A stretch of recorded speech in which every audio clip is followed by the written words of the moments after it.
Hello, everybody. Welcome to episode number 5 of the Reviewpoint podcast, coming to you from fanboysanonymous.com. I'm your host, the owner of Fanboys Anonymous, Tony Mango, and with me on the panel tonight we have Sam Lassio. Cowabunga. And Mike Payton. Did somebody say pizza? Oh man, I want pizza so bad after watching this movie, because what we were going to be talking about on this episode of Reviewpoint is the latest reboot of the Teenage Mutant Ninja Turtles franchise. And if you're unfamiliar with how Reviewpoint works, it's pretty simple. We take whatever it is that we are putting in our sights for that episode and review it and discuss different parts about it, whether or not they were a hit or a miss, good or bad, if you're not sure about the connotation there. Warning, there will be spoilers, so if you have not seen the movie yet and you do not want to know what happens in it, bookmark this, come back and watch it later on instead of getting a little bit upset at the different plot points that we're going to throw out there that you might not have necessarily known about. So, generally speaking, overall first impressions, what did you guys think of the movie? Were you happy with it? Were you disappointed with it? We all went into it as previous fans of the franchise, so we could have had a chip on our shoulder about it, and we could have thought that it was going to be terrible, or we could have been super excited about it no matter what because it's Teenage Mutant Ninja Turtles. What did you think, Sam? As just a movie, it was good. I really liked it. I was entertained for the time that I was there. It was just a good popcorn flick. From the standpoint of a Ninja Turtles film, it was okay. I mean, it wasn't... I guess I was expecting it to be bad. I went into it not expecting anything, but I guess kind of in the back of my head, I'm like, this is probably going to suck, especially after the, 2007? They did a animated version of it, and that was terrible. Somewhere around that time. Yeah, and I mean, everybody likes to bash on Michael Bay, and then I saw when I saw the Nickelodeon logo on there, I'm like, well, this is what I'm getting. But overall, I actually enjoyed it. Peyton, what did you think about it? It was fine. I mean, it was something that I'll get more to the specifics as we go deeper into this, but there was a lot of things to enjoy. There's a lot of things to not like, especially as a Ninja Turtles fan. I didn't really go into it with too many expectations. I mean, Michael Bay, he is what he is. You know what you're getting with Michael Bay. Nickelodeon, though, I think has been handling the Ninja Turtles franchise very well since they picked it up. I mean, that cartoon they have on Nickelodeon right now is probably the best thing in the franchise history. So, if anything, that gave me a little bit more of a positive vibe for it. One thing I think I have to preface that I think might have brought this down a little bit for me is that this is just 1 week after seeing what was possibly one of the greatest movies I've ever seen in my life with Guardians of the Galaxy. So to go from that to this is really unfair for it. Like I said, you'll get more and more specifics as we go into this, but just put it as a flat, middle of the road, one thumb up, one thumb down.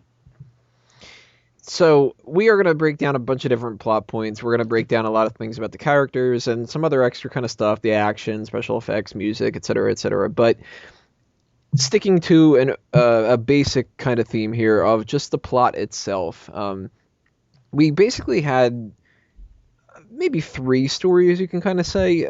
Megan Fox is the main character. She plays April O'Neil, and she is essentially just the type of person who wants to get that big break in her career as a reporter. So that's something that is a real narrative that runs through and weaves everything together. But the overall big plot point is the idea that there's this huge company, Saks Industries or Saks Enterprises or whatever, that had experimented on these turtles using this ooze from an alien origin, which actually I thought that was good that they threw that out there, the little an alien origin for it. Yeah, I agree. And these turtles just somehow kind of become ninjas because that, needed to happen. And it ties in somehow to the idea that Shredder and his Foot Clan want to rule New York by releasing some kind of a poisonous gas that they'll also release the antidote for, and that way Saks will end up getting a buttload of money, and Shredder will still somehow end up ruling New York. I thought that this was pretty weak. It's pretty bland, too, but it seemed like they were just kind of taking a couple different plot points from different movies and said, you know what would be really cool? That scene at the end of The Amazing Spider-Man 1 where there's a poisonous gas thing going around the town, and then also this big spire falls off of a building, and then they take the Shredder thing and just go, well, we can throw him in there because Foot Clan, yeah, they can fight Foot Clan, and it didn't really seem like there was a whole lot of rhyme and reason for it, so I was disappointed in that. And I'm both disappointed and not in the idea that they introduced this concept that April watched over the Turtles when she was a kid, because it does kind of tie them in better together, but it's way too much of a coincidence.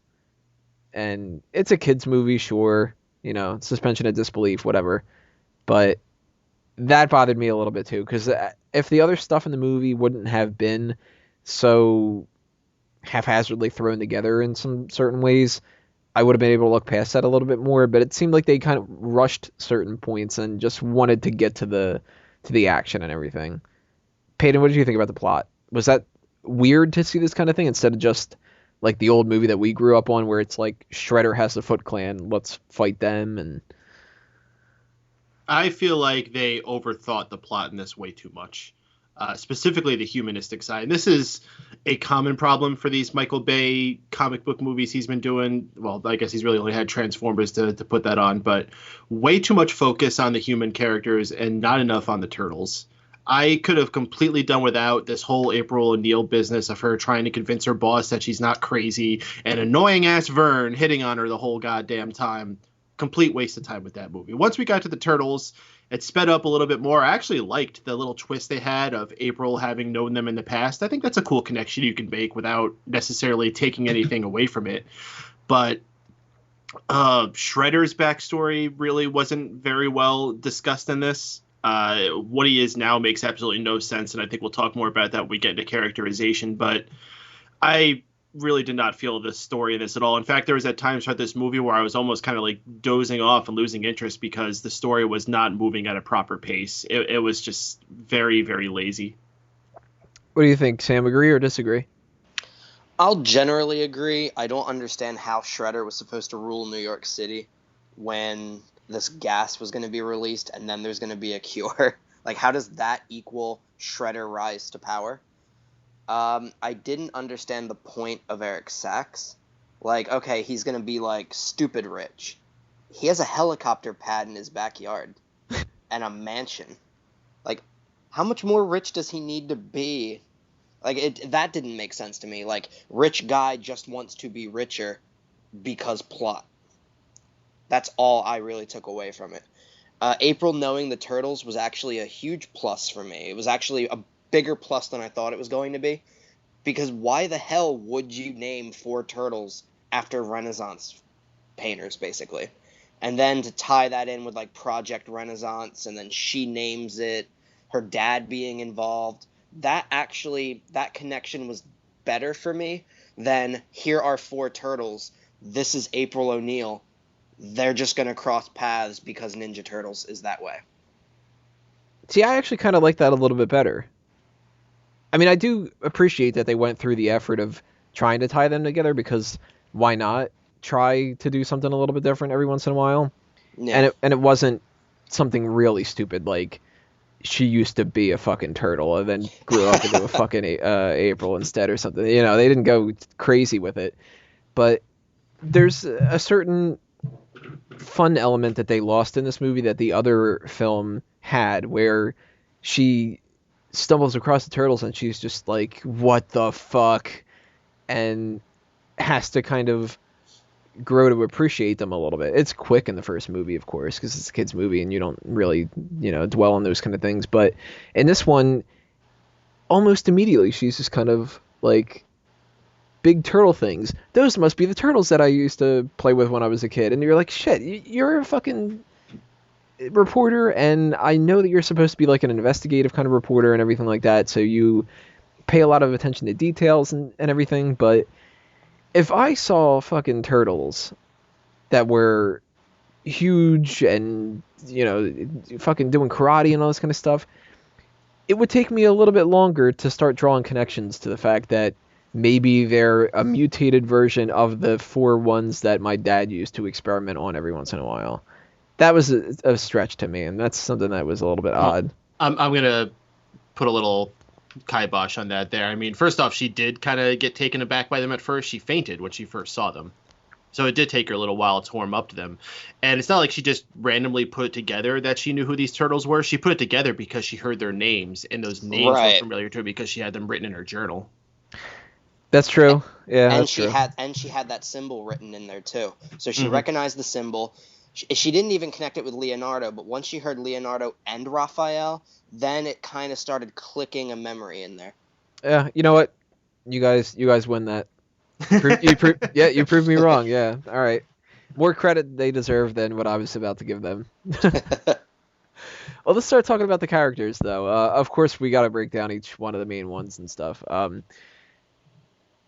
Generally speaking, instead of going down, okay, Leonardo, then let's talk about Michelangelo and whatever. Let's just throw out the four turtles themselves. I thought that for the most part they were all pretty good. There's things about each one that kind of bothered me a little bit, and there's things that I really did like. Leonardo, I think, two annoyances about him. Wrong voice. Johnny Knoxville's voice does not fit Leonardo. He's too rough around the edges, especially when he's trying to be intimidating with April at first, and he's just kind of like, I don't remember the line, but he's something along the lines of like, it's going to be dangerous for you or something. It seems like he's going to like fucking kill her because it's Johnny Knoxville. And the other thing I didn't really like about Leonardo was he gets his ass kicked a lot, and he's supposed to be the leader of this, and that always bothers me. But I liked how they made him, generally speaking, the badass of the group. Like, he proves himself in some of the fights that he can kind of handle Shredder by himself a little bit more than the other ones. So that was cool. And they reiterated the point at the end with Raphael saying, let's listen to Leonardo because he is the fucking leader. So I did like that. I really have like nothing bad to say about Donatello or Raphael. I thought they were both really good interpretations of the characters. And Michelangelo was funny, if not a little bit rapey, which was kind of awkward. Some of those jokes are more than fine, but when they do like a bunch of them in a row, it starts getting a little bit awkward. But I enjoyed Michelangelo here. I thought that overall the turtles were good. The look of the turtles is odd, especially when they're the younger versions of themselves. They were really fucking creepy. Oh, yeah. But I liked them overall. I thought that they did a good job. Sam? Yeah, overall I liked the turtles. I would say, which is actually surprising because I thought I was going to fucking hate them in this movie. But I would say the one that had the weakest amount of character development was Leonardo. It was pretty much, he's the leader because he's the leader and just go with it. It didn't really establish all too much. I mean, there were bits and pieces, obviously, but it was just pretty much, this is Leonardo, he is the leader. But then they actually kind of gave why Raphael is a little jealous and like he kind of wants to go out on his own, which is true to the character. Michelangelo, I think I said this last night when we were talking after the movie. Like, in the 80s, he was kind of the one with the skateboards, and he was saying cowabunga and stuff like that. In the 90s, he was more like the 90s kid. Still, skateboard culture was bigger back then, but he was the product of the generation that he was representing. And so in this one, they gave him a little bit more of like a, I don't want to say like a hip-hop feel, but like not even like a thuggish feel, but like, you know what I mean though? Like, he had he was down. Right. He was down. And that is who Michelangelo is. He's an impressionable little kid who is going to become the culture that he is growing up in. So I'm sure if Ninja Turtles came out in the 60s, he would have been the Shaggy of the little group. So he bothered me at times with some of his jokes, but overall I thought his character was true to who he was. I think my favorite one was probably Donatello. I liked the modernization of his bow staff, how it wasn't just like basically a long piece of wood. It actually had a little technological bit to it. I liked the little holographic thing he had on his wrist that he would identify with, his goggles. I thought that was all true to who he was, especially now that it's 2014 and not like the 80s and 90s when he's typing on a keyboard. So overall, I would have to say Donatello's my favorite. Michelangelo and Raphael are a little head-to-head, with maybe Mikey pushing it a little bit more for my favorite. And then Leo just was my least favorite, which is upsetting because he was actually probably one of my favorites from the cartoons and stuff. Well, how would you rank them? What did you think about this different version of the Turtles, Peyton? I actually think if there's one thing they nailed, it was the Turtles. They made them very enjoyable to be around. I love listening to them talk. I love seeing their colorful personalities shine on the screen. And I think they nailed each one of their individual personalities very well. Yes, Leonardo was a little bland, but that's what usually the leader character is. He usually is a little bit more middle of the road, not really going too far into extremes. So that didn't bother me too much, that he was a little bit blander of the character. And I liked his look. Yeah, I liked his little chest plate that he had on, whatever the heck that was supposed to be made of. I like how he had an I Heart New York pin on him. I thought that was kind of cheesy and funny. Raphael was fantastic. I like how he was the only turtle to have a full bandana over his head. It's kind of like a subtle thing, but even when they're showing the little mini turtles and they're teenagers, he even was wearing like a full bandana over his head, but it was some random like black and white bandana he had on. Yeah. Made him look like the tough guy, the rebel of the group. And he hit all those notes very well. He's arguing with Leonardo throughout the movie. There's even a point where he actually has to go out and fight on his own. I mean, that's just like the Ninja Turtles from when we were younger. There's a point in that movie where Raphael has to be the one guy alone to save the day. They brought that back in this movie, which I thought was a fantastic thing to do. Yeah. Michelangelo nailed him. Fantastic. It was a little out of my generation. You know, there's a lot of things he's talking. I'm like, oh, these stupid fucking kids. This is how they talk. But that's what he should be. You know, it shouldn't be the same Michelangelo that I remember when I was younger that was bumping at things in the late 80s and early 90s. That's what I would have expected for me. But this isn't for me. Michael Bay has said it himself. He makes movies for teenage boys. So Michelangelo is representing those teenage boys very well. I could have done without him dancing to Holla Back Girl, but that's fine. Yeah, that would have been a good removal. Maybe a deleted scene that you put on there if people really enjoy it. But Yeah. Especially when it was during this really serious moment when they're revealing the past of how the Turtles came together and grew up. It was very, very bad timing. But Michelangelo overall done very well. I loved a lot of his one-liners. I think my favorite part of the whole movie, and one of the few parts of the whole movie that screamed fun, because when I call back to Guardians of the Galaxy last week, that movie just screams fun. Everything about that movie was fun. This movie lacked a lot of that fun factor, but if it did have it, it came from Mikey. And in the one scene I think it showed the most was when they're gearing up for their final battle. And they're all in the elevator, riding the elevator up to the top. And Mike's like, DJ Mikey in the house. And he starts clacking his little nunchucks. And you expect the other turtles just to like look at him like, oh, God, Mikey's at it again. But one by one, they all start joining in and getting in the little drum circle. And eventually even Leonardo is like, nah, what the hell? And he starts clanging his swords with it. Yeah. It's really good timing. Tony and I actually said after the movie, I think he was the one who brought it up in the parking lot, that he's like, that should have been Go Ninja. The way that they were doing that song, I thought that they were building up to a quick reference of that. Like in my head, I'm sitting there going, Go Ninja, Go Ninja, Go. And I'm like, fuck, this song is awesome. It really is after all this time. The music from the old films is still great. You know, Yeah, I could deal without Vanilla Ice. I'm good. Another great line from Mikey was when they first see April O'Neil on the rooftop, and Raphael gets in her face all tough. He's like, give us the camera. And Mike's like, oh, he's doing his Batman voice. Yeah.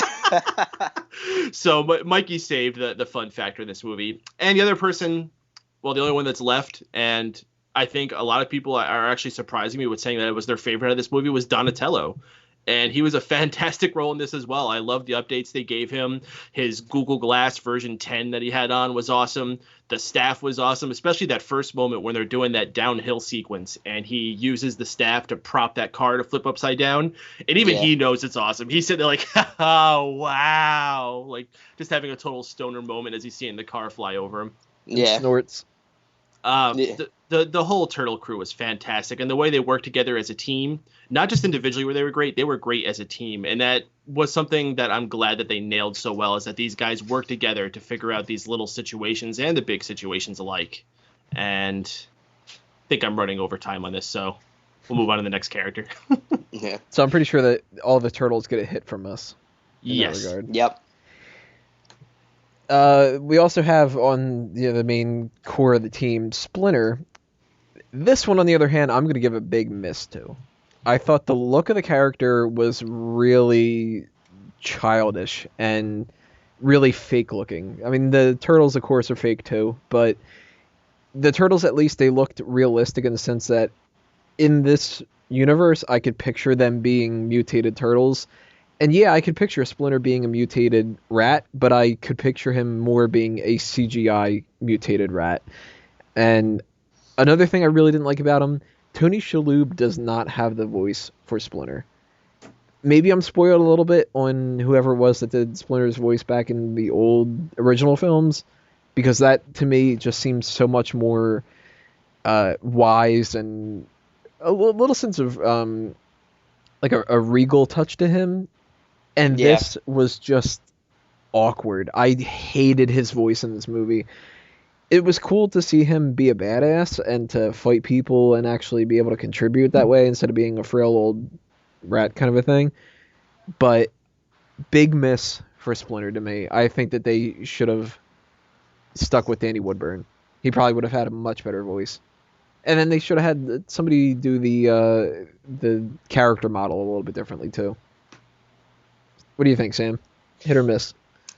I'm going to give it a general middle of the road, tilting to miss. Mostly, I agree. I didn't really care for his voice too much. Maybe it's like you said that I'm a little spoiled from having the movies in the 90s. And I just could not get over his Fu Manchu mustache.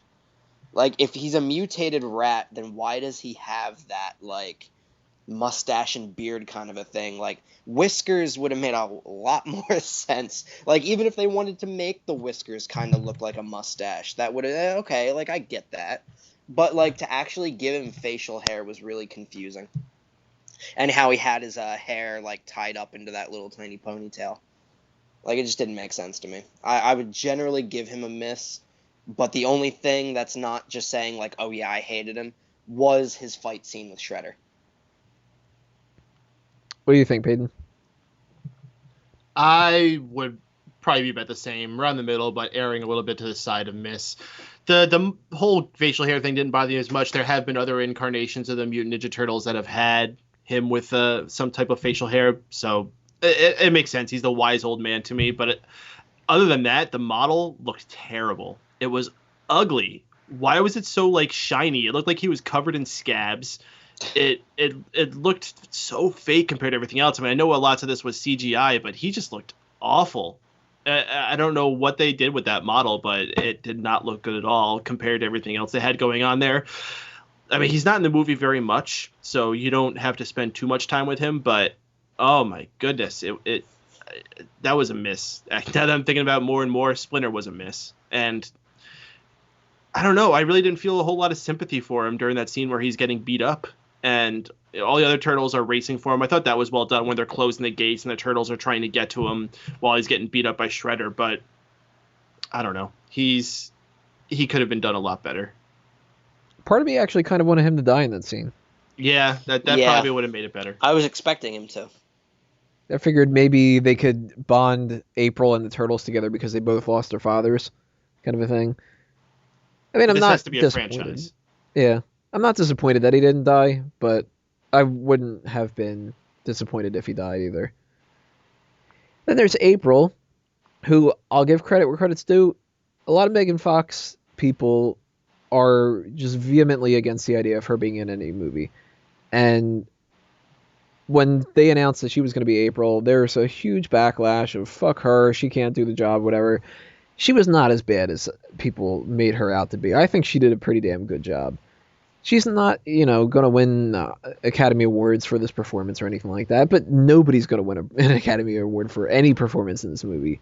So it's not like she's really in like a Gone with the Wind kind of a situation. It's Teenage Mutant Ninja Turtles, and she did her job perfectly fine. There was no spot in the entire movie where I was really just kind of face palming and thinking to myself, God damn it, they could have had somebody better for this. She's hot. She looked like April O'Neil. She did the job and whatever the scenes she needed to do. Perfectly fine for me. I'm giving her a hit. Peyton? Yeah, I'd hit that. I have a few qualms with the April O'Neil character, and none of them are actually due to Megan Fox. I actually think she did a very adequate job. I completely believe that she was this incarnation of April O'Neil. A lot of my problems with the April O'Neil character was the writing, and specifically that there was just too goddamn much of her. Just too much. Like, that first half hour of the movie is like all April O'Neil, and I get that you want to start it at a humanistic level and then let us get introduced to the Turtles that way. Once again, going back to the first Turtles movie, we started off with April O'Neil, but she gets saved by the Turtles, and then we follow the Turtles into the sewers from then on, and then April O'Neil pops in as she's needed. As opposed to this, where we see the Turtles for 5 seconds, and then we're spending all this time with April O'Neil trying to convince her stalker and her boss that she's not crazy, that she's seen these Turtles. I just did not dig that at all. I liked the whole backstory they added to her with her father having been one of the creators of the Turtles and her knowing them as little pets. I thought that was a neat little extra to throw in there. Going forward, I'm hoping that she will remain, actually. I think she fit that role very well. I like how they included the yellow jacket. That was a nice touch. But just less of her. You know, if they make a second movie, more Turtles, less April, and more Casey Jones. Yes. Sam? Yeah, speaking of Casey Jones, there was no reference to him whatsoever, and I got upset over that.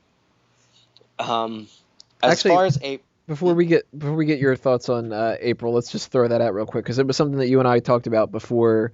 Not before, after we had seen the movie last night. Yeah. The idea that we were bouncing around was when they mentioned the vigilante idea, it could have been such an easy throwaway line that they could have done, where they just said something about, "You mean that guy with the hockey mask?" And it would have thrown out this idea that there's this other guy in New York who's been fighting the Foot Clan that nobody has been able to get a picture of, and that it's Casey Jones.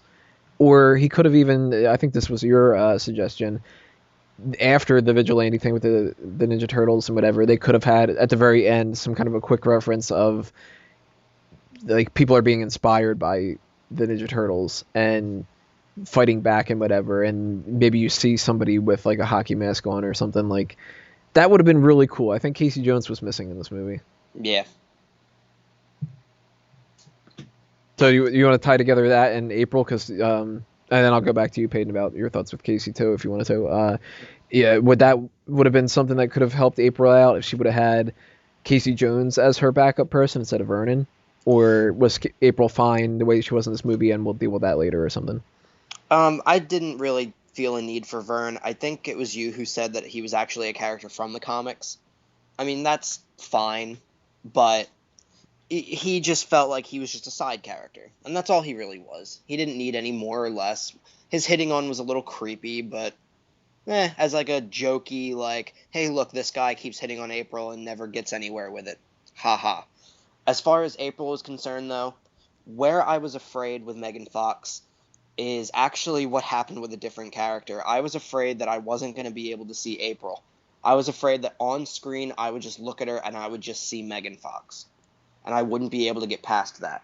And she was a pleasant surprise. She wasn't some, like, Oscar-nominated performance, but she did what she needed to do. I think, like Peyton said, the only issues that I would have had were script-wise, where there was just too much April. But I couldn't have pictured anybody being in that role who would have been better. I think the only person who really pulled me out of the movie was Whoopi Goldberg for a second. Peyton. Yeah, what do you think about the Casey Jones kind of thing, Peyton? Oh. And Vernon, for that fact. Okay, yeah, let's just throw that all together. Vern was absolutely unnecessary. The only good thing that I liked Vern being in this whole movie was during that excellent sliding down the snowy hill scene where Leonardo, April, and Vern fall off the edge. And I think it was Mike, or maybe it was Donnie. I think it was Mike Elangelo who was like, "No, Leo, April, other guy." He was so young. Yeah. Like, even the movie admits that the guy was just a worthless side character.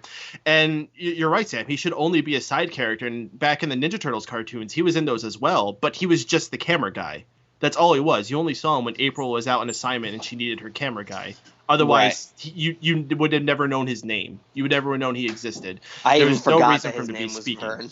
Yeah, exactly.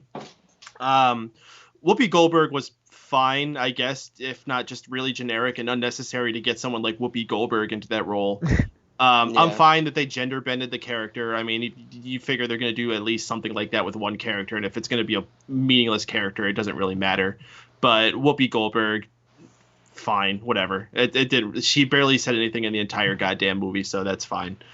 Casey Jones, though, why was he not in this movie? I think that's something that could have filled so many gaps where I was just feeling lulls in this movie. If not him, then some other character. I mean, there's so many awesome characters in the world of Ninja Turtles. I get you're not going to bring Krang in. You don't want to have Shredder and Krang in the first movie. You want to save something like that for later on. What about Baxter Stockman? I mean, apparently he is in this movie. I don't remember seeing him. I'm thinking he was one of the scientists when they were in the lab. But he is a credited part in the movie, but I couldn't tell you who the heck he was. Yeah. Yeah, I actually told Tony afterward that I thought Eric Sachs could have easily just been replaced with Baxter Stockman. Yeah, totally. Absolutely. I was looking through the IMDb and I was like, but Baxter Stockman? Where the hell was he? Who was that? Yeah. So I think another character they could have pulled from that universe would have made this significantly better, and Casey Jones would have been the perfect one. He was one of the best characters out of the first movie, and a lot of that had to do with the actor, and it had a lot to do with how it was written. But it's really tough to write a character that's that awesome poorly. So I think that would have added a lot to this if it has had one extra little sidekick buddy, but I guess room to grow in a possible sequel, if there's going to be a sequel. We'll probably debate that a little later on, but I really hope they didn't just save all their guns for a later movie and just left this one lacking. That's really weird. I did not know that Baxter was in this movie. But maybe it's a meaningless role. I mean, I would be surprised if they kept the same actor if they brought him back. Maybe they could build upon this and really have like the sequel. I mean, they threw the references out there of the alien origin of the ooze, so you could always bring Krang into there in Dimension X and whatever. And they teased at the end that Shredder's still alive, which is good. Mm-hmm. So maybe they can bring Baxter back, and maybe they can do something with Casey Jones, and maybe not Vernon anymore. And fuck, maybe they even keep Whoopi Goldberg and have her in one fucking scene. I thought that it was weird as hell seeing her, but I do like the idea that they gender bended the character like that. Bernadette Thompson seems like a much better idea than Bern Thompson. And how many more people do you need of like the angry kind of boss dude stereotype? So yeah, it was fine, but it was Whoopi Goldberg. I mean, it was fucking Whoopi Goldberg. Like, at least try to change her hair or something. You know what I mean? Sequel idea. Right, she gets infected with the ooze and becomes Bebop and Rocksteady. Ooh, that's actually a really cool idea. All right, we're going to take it the next step. Bebop and Rocksteady are going to be named Bebop and Rocksteady because of the music that they're going to be singing in Sister Act. But they got to do Bebop and Rocksteady. And you can have Baxter Stockman involved. And that can actually be, like, you can make a trilogy out of this. And you can do whatever they did with this movie, which is already said and done. The sequel could be kind of like adding more allies to the cause, and this is a little bit like what the Secrets of the Ooze movie was, a little bit of a ripoff of it, but it worked. You have the Bebop and Rocksteady created by a Baxter Stockman character. Shredder's got rejuvenated life, and you bring Casey Jones involved into the mix. Now they brought in Kino, I think was his name. Yeah. Instead of Casey for some reason, but Casey needs to be in this sequel, and he can obviously be the love interest for April because that's, how it works. Another thing that would be really good about the sequel, we won't get Eric Sachs. That character to me, like we said, sucked. Yeah. Did he die?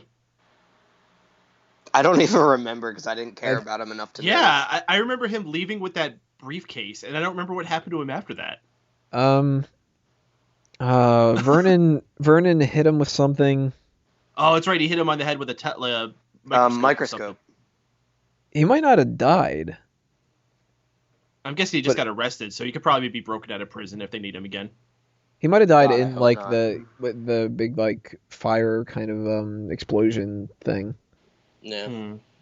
I hope he did, because this character was stupid. And you know what really bothered me about it too? A lot of people were going with the idea that he was going to be Shredder because of the name Eric Sachs and that's close to Oroku Usaki. They didn't need to do that. And you went out of your way to name a character Sachs? Like, was it just because you thought that it was funny? Sachs Industries? You could have named the character anything in the world, and you name it something that is... Like, Kids are going to make fun of. You could have named him, like, Timothy Balls, basically. It's a rich guy's name. Sachs. Just, generic villain. And we were joking after the movie, you know, whenever that guy, I can't pronounce his last name, Fichtner, I think, or Fitchner. Mm-hmm. Sure. I never know for sure. Whenever he's in a movie, like, you would think that the characters would just go, yeah, you look like a fucking villain. Because he's never a fucking hero in it or anything. Yeah. The very first scene that April and Eric are together in that big party or whatever it is, like, he just screams out villain. Yeah, I think it was like the first thing he said at that, no, it was the last thing he said at that press conference that he was doing in the beginning of the movie, where he's like, if someone lights a fire to my city, I will be there to put it out. And I'm like, that's kind of a dark analogy, but okay. Yeah, so I was not digging that character. He's a miss for me. Peyton, what do you think about Sachs? You know, I get this feeling that the guy who played him is actually a very good actor. So I don't want to take too many hits off him. But again, I think this might be another victim of writing. I think they should have done more with that character to keep us on our toes. I think that it was way too obvious that he was going to be a villain, and it was revealed that he was a villain way too early. Either you should have played it out longer and had him reveal he was a villain in the end, or make it seem like he was a villain, but in the end actually be someone who's working for the greater good. But the way they did it was just typical, cliche, and a complete waste of what could have been a much better spot for Baxter Stockman or Casey Jones or anyone else we could have dedicated screen time to someone better. Sam, hit or miss?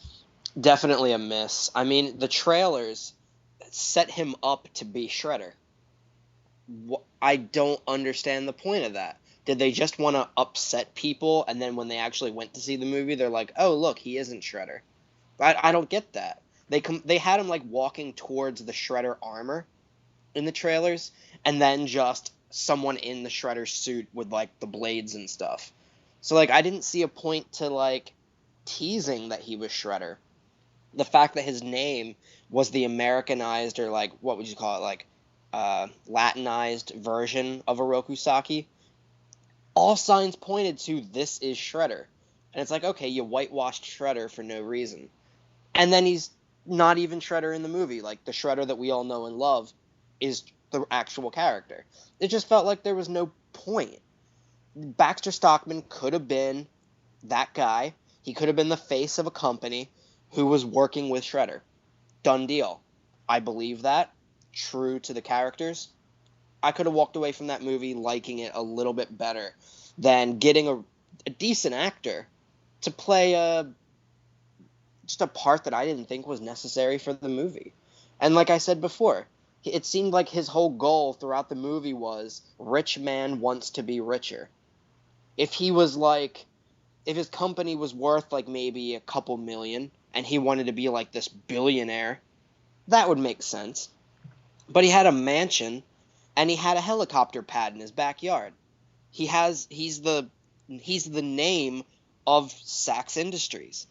He has a huge fucking skyscraper in New York City for his company. This guy already seems like he's a billionaire. He is very well off. How much more money does he need? Like, it's like Tony Stark saying that I'm going to do something because it's going to make me a ton of money. It's like, you're Tony Stark. You don't need more money. Bruce Wayne doesn't need more money to be Bruce Wayne. Eric Sachs did not need to do all this for money. It was an empty goal at the end. And I guess they tried to make it seem like he did it out of loyalty for Shredder raising him, But they didn't emphasize that point enough. And they didn't emphasize what Shredder even wanted with this. Like, he's going to rule New York City because you're going to poison it and then cure it, and then this guy will make money. What is your reward at the end of that? Well, for that matter, they didn't emphasize Shredder all that much. Yeah, and that, like, weird Asian sidekick girl of his. But Karai? I think that's supposed to be his daughter.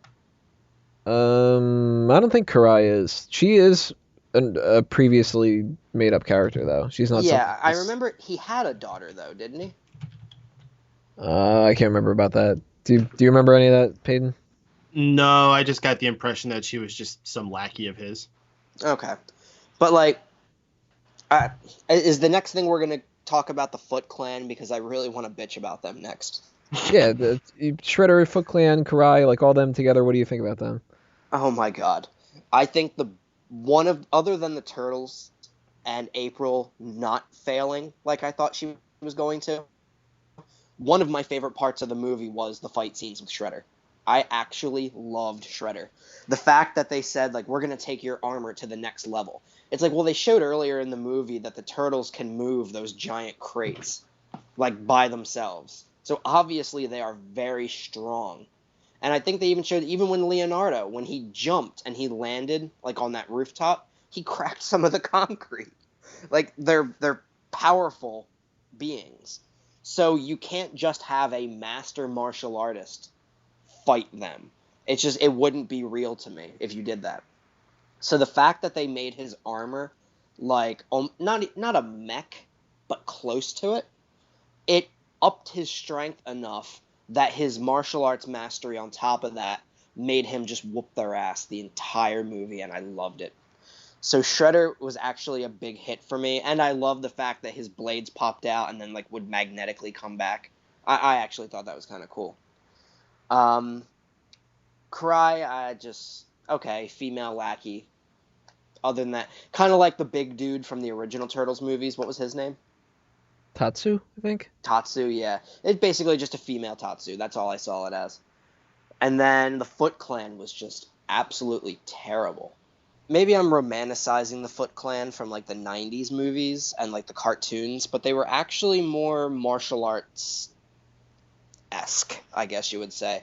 Here they just kind of seemed like not even a gang, like a mini terrorist cell. Like, they wore those really weird face masks. They wore, like, ninja-esque suits, but then they just had guns, and they didn't really fight.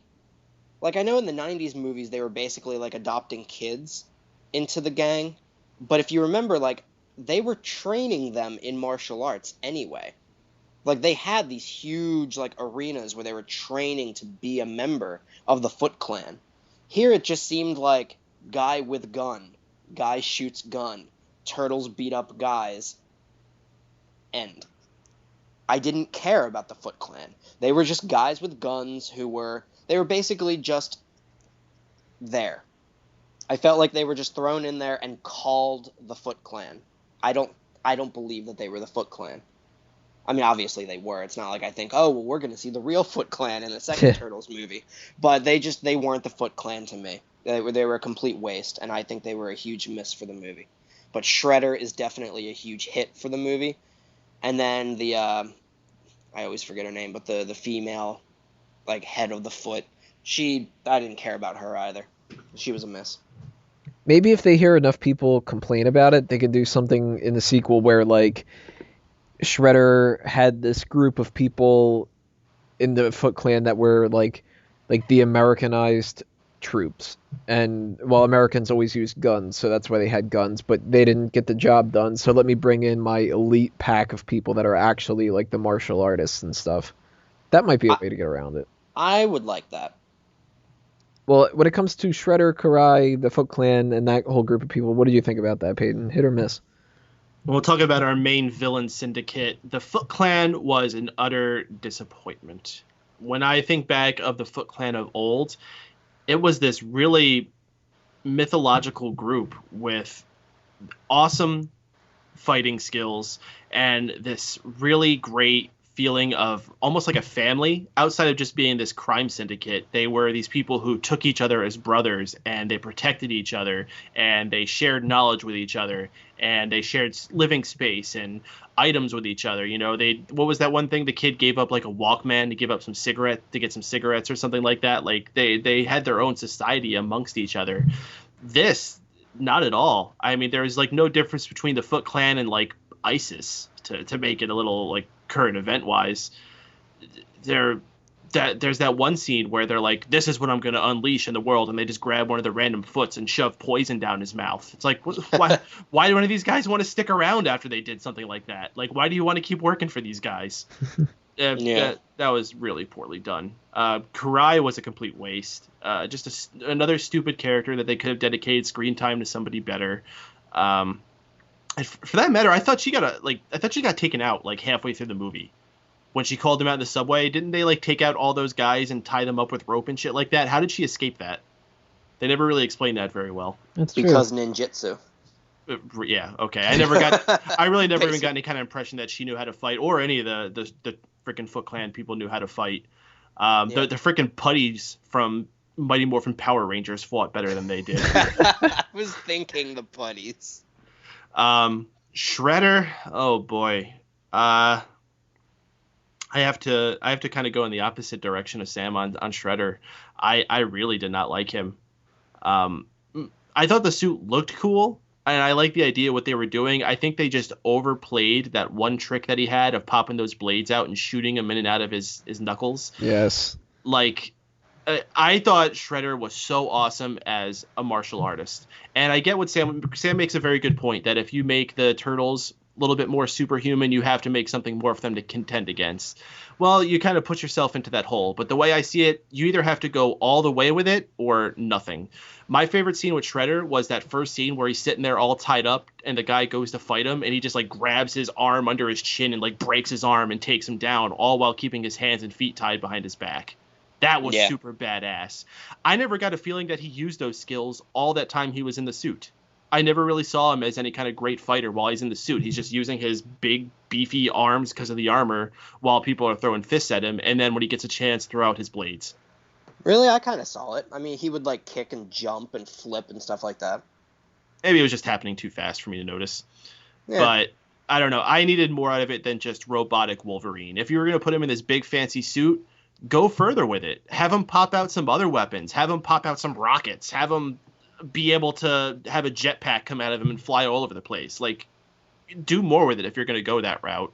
So I'm kind of like torn in this spot in the middle where it wasn't enough and it was also too much.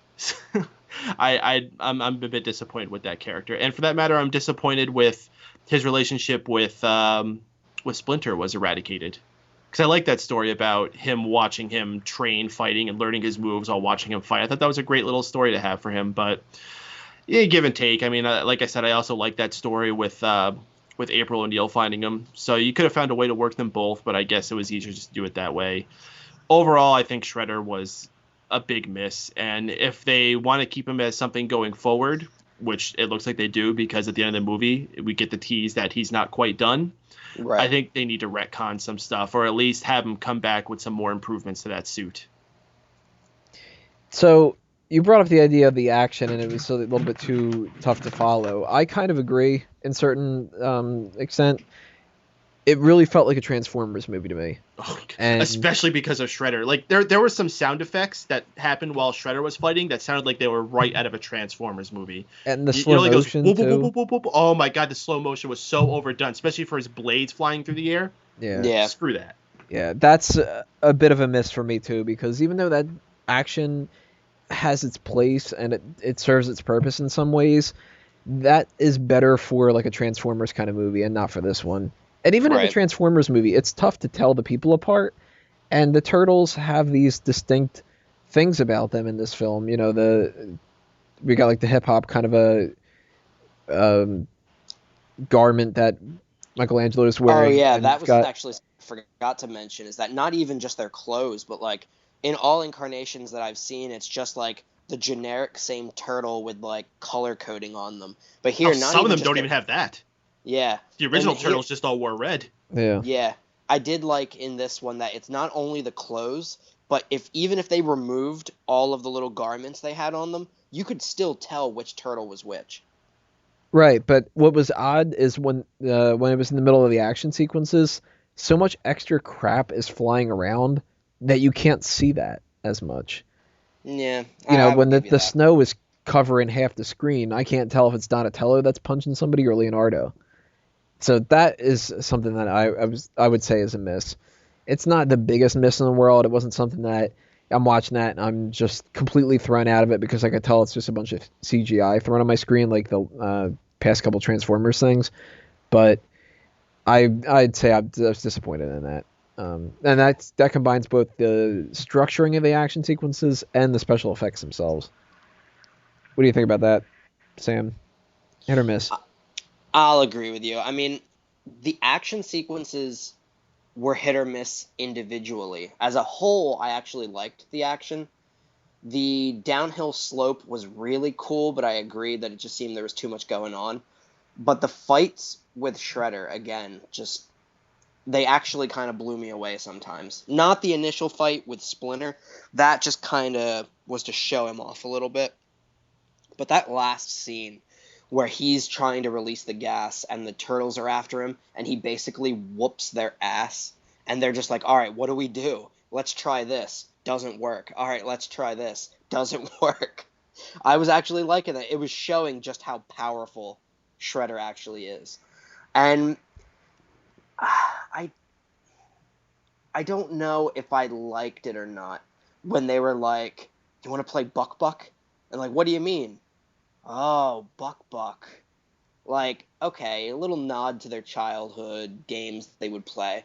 But that somehow being the key to defeating Shredder, it could have been different. And maybe it was, again, nostalgia setting in.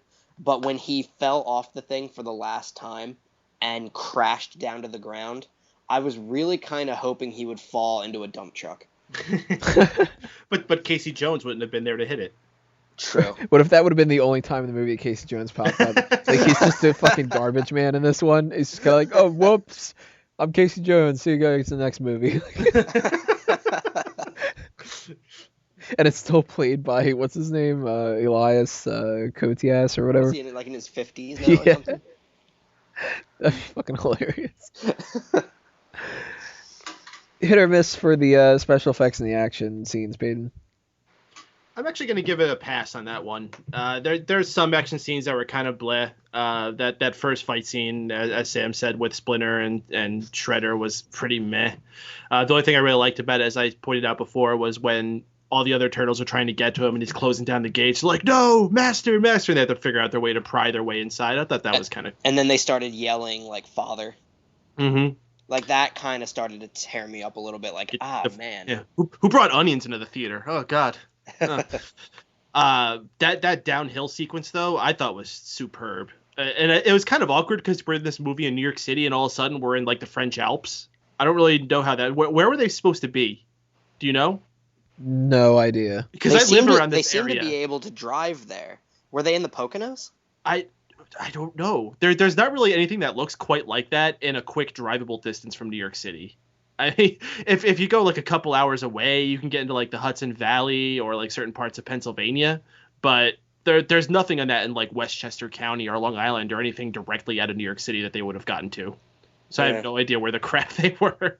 So that kind of took me out of it a little bit, mostly just because I'm from this area and I'm trying to figure that out. But that downhill scene was choreographed so well.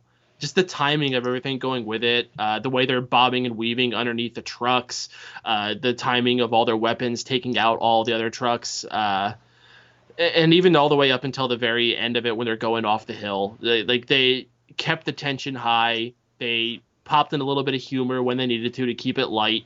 And it was a very fun scene. And it's a shame that the rest of the movie didn't have that same kind of feeling to it. The special effects were all fine. I mean, we're at a point in history where it's very tough to make a special effect not look good even if you're using all CGI, except on a Splinter. And I said before, Splinter looked terrible. Yeah.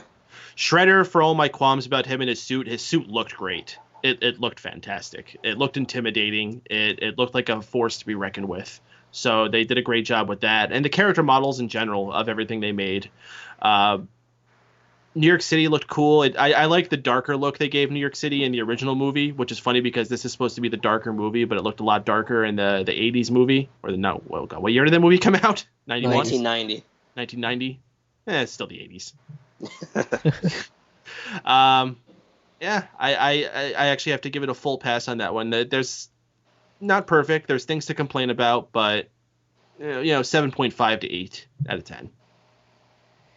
All right, so some other little things just to throw out there, little hits and misses and everything. We mentioned the music earlier with the elevator scene and the ninja rap and whatever. That was a fun scene. I think we all kind of give that a hit, but I'm going to give a miss to the end track in the credits. Ugh. That sucked. And for that matter, no post-credit sequence. Yeah, Marvel's kind of spoiled movie. Mm-hmm. Yeah, that could have been just even something as simple as like that shot of Shredder's finger getting the ooze. Even that, with him gripping it, would have been enough, and not being in that part of the movie itself. Yeah. But I guess they kind of figured this is more of a kids movie than anything else, and the Marvel ones have that built-in idea that you stay, and maybe even parents don't do that necessarily with those kids, but with this one, a lot of the parents just want to leave, So, yeah. I'll give them a little bit of credit with that, but that end credit music just didn't do it for me. And the TURTLE Power song is fucking great. So they needed to put something at least on par or better than that for me to not be a little bit disappointed. I was disappointed with the music. And the music during the film itself, just the score, just didn't really do much for me. That was a couple times it was a little annoying, and mostly I didn't pay any attention to it at all. So I'm not going to be, buying that soundtrack or whatever. Hit or miss, what do you think about the music, guys? Peyton? I honestly don't remember most of the music. I mean, it's once again coming off a movie like Guardians of the Galaxy where the music played such a big impact on it. I usually don't think that songs in a movie play that much of a part of it, and that's coming as a movie maker. Sound is a very big thing, but music, especially discernible music of songs is usually not. And the songs that I actually was able to discern while watching this, I fucking hated. Like that credit song, like you said, oh my god, Holla Batgirl. And it was so loud when Holla Batgirl came on. I was like, oh, why'd you have to freaking mix it so loud? Oh, it hurts. I can't really think of much other than that. I mean, I guess I'm just going to give it a fail. Just a fail on the music. Sam? Yeah, same. It was a miss for me. I didn't like the end credits songs. I think the only one I actually enjoyed was the little elevator scene. I don't even know if that counts. And I didn't like the song in the end sequence when they're driving away and Mikey is like singing to April and like trying to serenade her. That song is by a band called the Turtles. Yeah, so Happy Together. Mm-hmm.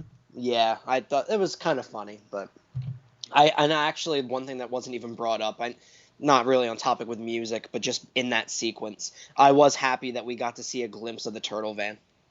Oh, hell yeah. Yeah, that was cool. But overall, music, didn't like it.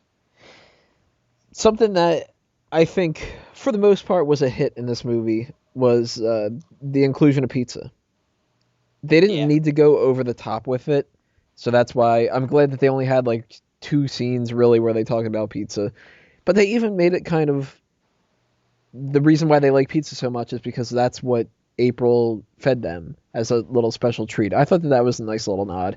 Yeah. And god damn it, that pizza looked fucking good, and that's the reason why I'm going to eat Pizza Hut tonight. Specifically, it worked. That product placement worked for me. Ugh. The whole 99 cheese pizza thing. That was hilarious. Donnie's like, he's something like, that combination of cheese is culinarily impossible. And he's like, oh. And he's like, I'm going to break, guys. Don't break. I'm going to do it. And Splinter starts running down each one. He's like, Yeah. Asiago, Swiss, and of course, mozzarella. And whatever Oh, yeah, I know that. The other one that he said, and he was like, I don't even know what that means. That was a good scene. That was a good way to incorporate the pizza in there. So that's a hit for me. Hit for you guys too? God damn, I want Pizza Hut now. Yeah, and they even played up the one thing where they are slicing up the pizza with the weapons, and one of the slices falls on Splinter's head. Yeah, they Yeah. It's like a mainstay you got to have. Right. Oh, But I don't know if we could talk about this. Blatant fan service is way too much in this movie. some parts of this, holy shit. That one fucking line that Vernon says. The heroes in a half shell line. Yeah, that was just unnecessary. Struggled to get that out. Or the one Megan Fox says, so you're mutant teenage ninja turtles or whatever that was. She completely just fudged up the name. Yeah. Well, when you put it that way, then it's stupid. Sounds ridiculous. Yeah, when you put it anyway, it sounds stupid. And, I'm sure a lot of people will like that they put this line in here, but I also think it was forced and really cheesy to have it in there, is when Vern and April are driving to Sack's estate, I believe it was, and he's like, "Oh, what are they, aliens?" She's like, "No, of course they're not aliens. That would be stupid." It's like, okay. I actually thought that was kind of funny. Yeah, I figured most people would like it, but it was just unnecessary. Why even bring it? It was unnecessary, but just with the whole backlash they got for that, I chuckled at it. I won't lie. The line with the Teenage Ninja Mutant Turtle things, I think that they could have pulled that off if Whoopi Goldberg had said it and nobody else. If she would have been like, so you guys are what you are, and cut that line out from April, and then April's explaining it, and Whoopi's just like, you realize how fucking stupid this is? You're telling me that these Teenage Mutant Ninja Turtle things are whatever. Then that could have came off as like, yeah, that does sound stupid. Yeah. Not her being like, so you guys are turtle, ninja, teenage mutants? Yeah. Is that the order? Like, So the fan service was really bad in that. And you could tell that the people that were writing this are fans of the source material because they included stuff like the scene of the pizza landing on Splinter's head, or the turtle van, and they did that kind of. There's actually the Utrom references in the painting, which I'm not too familiar with that, so I can't really explain it that much, but it's something about the whole Krang and Shredder connection. So they've got that in like that big painting mural thing that Sachs has in his mansion. Yeah. So they do have their background stuff, and they do have, we mentioned a couple different times, the alien origin of this ooze, so that's probably going to bring in Dimension X and whatever, as a way to do fan service. But they did hit a couple things really too hard. That Heroes in a Half Shell line was really awful. And it comes out of nowhere, too. Mm-hmm. Yeah. How would you ever say Heroes in a Half Shell? That was low. Yeah. I think it would have made more sense if the Turtles had said it. Yeah, if Michelangelo would have referred to himself as that or something. Yeah. And even the way they pointed out Cowabunga, when like Raphael's like, Mikey, what's that thing you used to say all the time? Yeah, say it now. Cowabunga. Mm-hmm. I actually kind of liked that. Where he's like, that thing you said when we were kids that I told you never to say again? He's like, yeah. He's like, all right, say it. He goes like, all right, I've had this one bottled up, you guys. And then he says it like, I'm like, all right, I liked that. And I did like when Raph said it at the very end. I'll give them that. That at least I liked. I can understand if somebody didn't like it, but at least for me, that it tickled my funny bone a little bit. So what other little kind of things do you want to take shots at or give praise to, Peyton? One thing I definitely want to give praise to is that opening sequence where it was drawn like a comic book. I thought that was really well done. I thought it looked awesome, and I liked getting the origin story of the Turtles that way. I thought that was done excellently. And also I want to point out that I saw this movie in 3D, just because the showtime was more convenient, not because I necessarily wanted to see it in 3D. But that part specifically looked awesome in 3D. Everything else just kind of like blended in. I don't know if anybody else get this, but eventually when I'm watching a movie in 3D, there gets to this point where I just don't see things in 3D anymore. Everything just looks kind of like flat. So most of the movie I didn't even notice that I was seeing it in 3D. But that first part, that looked fantastic in 3D. I really think I got a lot of my gripes out of the way. I mean, we praised how everything looked as far as the models and Shredder and the fights. The unnecessary screen time dedicated to characters that didn't need to be there. We could have had better people. That's really the big things you're going to come away from this movie. Sam, anything else you want to throw out there that we haven't mentioned yet? 3 points that I can think of off the top of my head. One that I just thought was really funny was at the very end when they're doing the credits and Raphael and Michelangelo pretend to be the breasts on the Victoria's Secret billboard. I thought that was really funny. Another good one that I can think of is right before they start sliding down the slope when they're, I don't know why, like, I guess maybe it went over, not over other people's heads, but like they just didn't pay attention to it, but I just thought it was funny, was when they realized that they're bulletproof. I just thought that was kind of funny. But then one that I really didn't like, I'm trying to remember it now because it just slipped my mind. Crap, come back to me. I'll have to think about it. All right, well, I have something else I thought of, actually, I wanted to bring up. So I don't always do it, but since this was a special movie for me, I wanted to get a little dressed up for the occasion. So I have this Teenage Mutant Ninja Turtles hoodie that I freaking love that I decided to wear to it. Plus, it's a good idea to wear a hoodie in movie theaters because it's usually cold. But I was like, oh, that's really all I got. What else can I do? I had these green and yellow shoes. I'm like, oh, that looks kind of like a turtle. I'll put those on. It matches my jacket very well. And then I was looking through my shirts to try to find a good shirt to wear with this. And I grabbed an orange shirt that I had that I thought would be perfect to represent Michelangelo. And this shirt also happened to be a vintage-style Orange Crush t-shirt. Now, little did I know, going to see this movie, that Michelangelo not only would be giving severe product placement for Pizza Hut, but not one, but 2 references to Orange Crush as well. So that felt kind of cool. I like as far as product placement goes. Oh, I remembered the one that I didn't like, actually, was at the very end when they're healing Splinter. And he's like, why isn't it working? And he's like, Michelangelo, come closer. And then he's like, what'd he say? Get your knee off my chest. Oh, and then he lifts up. Like, I actually kind of thought that was kind of stupid. I wasn't a fan of that. I could have gone without that joke. Yeah, give or take. It didn't offend me, but if they would have... yeah, I mean, I'm really nitpicking with that. Like, I think it's a good twist on the Yoda thing. Yeah. You should have just said there was another Skywalker. Just go ahead and go for it. Enter Venus. That actually would have been... I wasn't looking for it, but if April... Even if they didn't do it, because I didn't like the whole idea of Venus, but if they just had April go, wait a minute, wasn't there 5 of you? And they're like, wait, were there? And she'd be like, no, it was 4. Well, maybe even just something like that. Wasn't there another one named Rembrandt at some point? Really?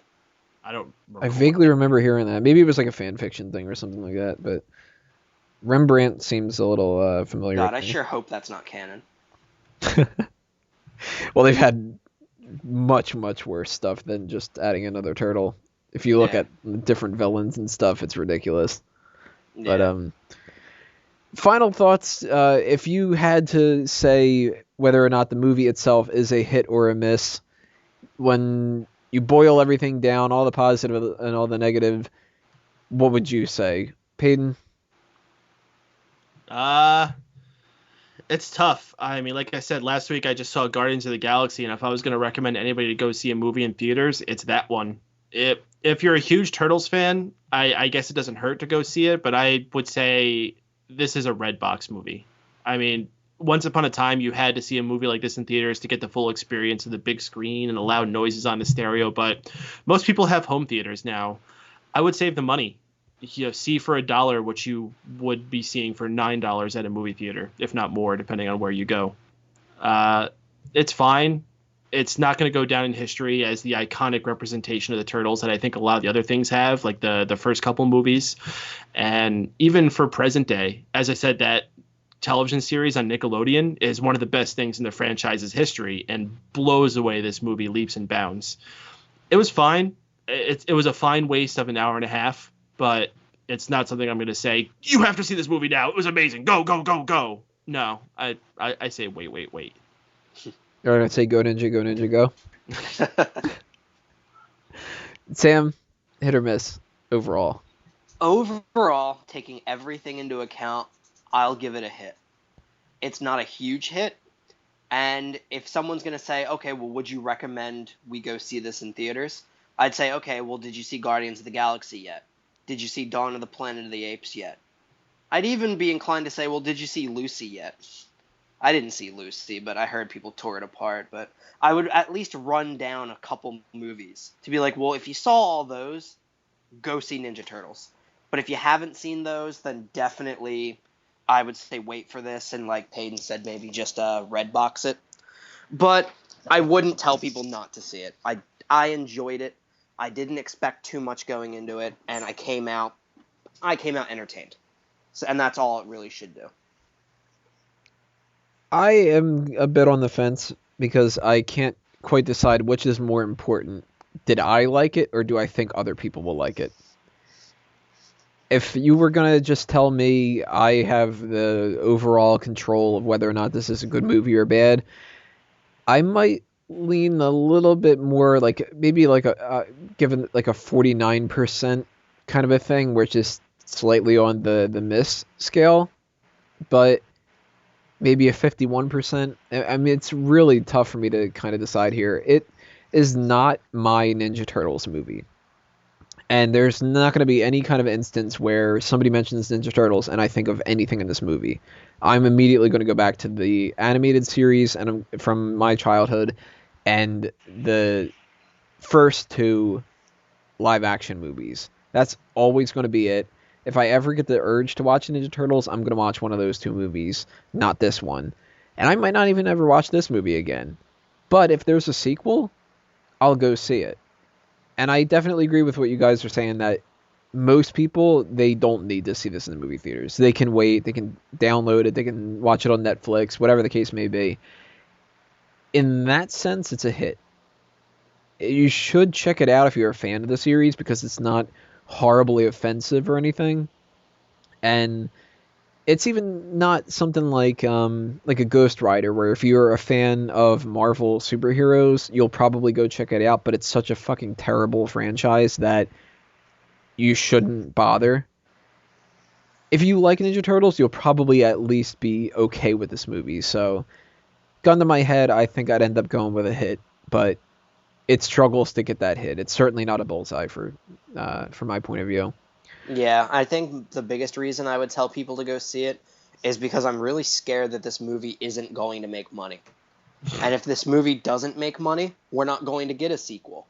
And there's a lot, it's not one of those movies that, like, I need to see Ninja Turtles 2. But there is so much potential that I see that was from this movie that even if this movie wasn't the hit, I think you have the door open to introduce elements that would be interesting. And I would definitely like to see Krang in the second one. I would like to see Casey Jones. And it's my want to see those characters that I want this movie to succeed. Well, this movie is made by people with a lot of money. I mean, Michael Bay's film company has a lot of money. Nickelodeon has a lot of money. I believe Paramount was a distributor of it. They have a lot of money. So if they want a sequel to be made, a sequel will be made. And if they see that this one didn't make a lot of money, hopefully they'll realize that there was a lot of mistakes made in this one and try to correct them going into the next one, similar to how we had with the G.I. Joe movies. Yeah.